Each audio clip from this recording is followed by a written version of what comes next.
My name is Hudson Everhart, and I'm here today to tell you about maple syrup urine disease, and to tell you the story of one of the people who has this disease.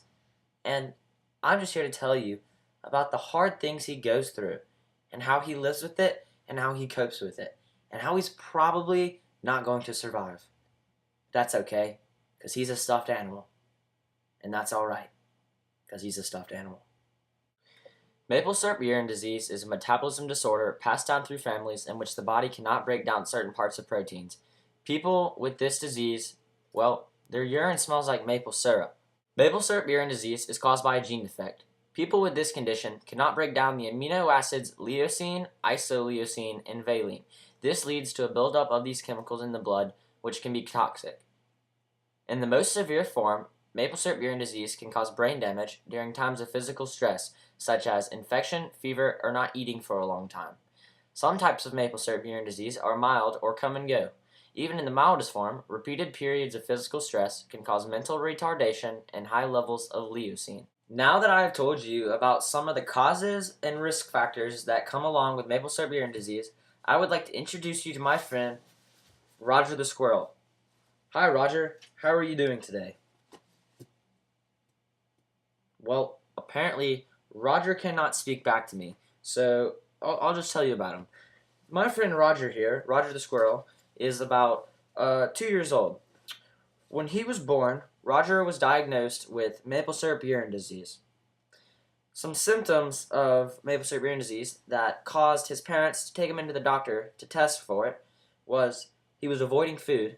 As you can tell, Roger the Squirrel is not the skinniest of fellows, so that must have been a dangerous time when he was avoiding food, because it looks as though he really enjoys food. If you think your child has maple syrup urine disease, like Roger the Squirrel here, you can take him in to your healthcare provider for some simple tests that can be done to see if he has it. Some of the tests can be, you can take a plasma amino acid test, which you will look at the plasma in the blood and the amino acids, and you will see if he has maple syrup urine disease. Also, you can do a urine amino acid test. If you think about it, maple syrup urine disease, you're going to tell. Because your urine is going to smell like Grandma's house on Sunday morning. And that's not going to be very good. And also, just on a little side note, if you have maple syrup urine disease, take advantage of the opportunity and pee all over all the pancakes your family makes over the weekends. And give them to your little brother. He'd enjoy that. I'm pretty sure he would. When the treatment is diagnosed and during episodes, treatment involves eating a protein-free diet. Fluids, sugars, and possibly fats are given through a vein IV. A special diet of branched-chain amino acids is started when amino acid levels are back to normal. The healthcare provider will follow these levels closely and will adjust the diet based on amino acid levels. Long-term treatment requires a special diet. The diet includes a man-made infant formula with low levels of the amino acid leucine, isoleucine, and valine. People with this condition must remain on this diet permanently. It is very important to always follow this diet to prevent the nervous system from being damaged. This requires frequent blood tests and close supervision by a registered dietitian and physician, as well as the cooperation of the parents. To prevent maple syrup urine disease from being passed down to future generations, what you should do is you should attend genetic counseling. It is suggested for people who want to have children and who have a family history of maple syrup urine disease. Many states now screen all newborns with blood tests for maple syrup urine disease.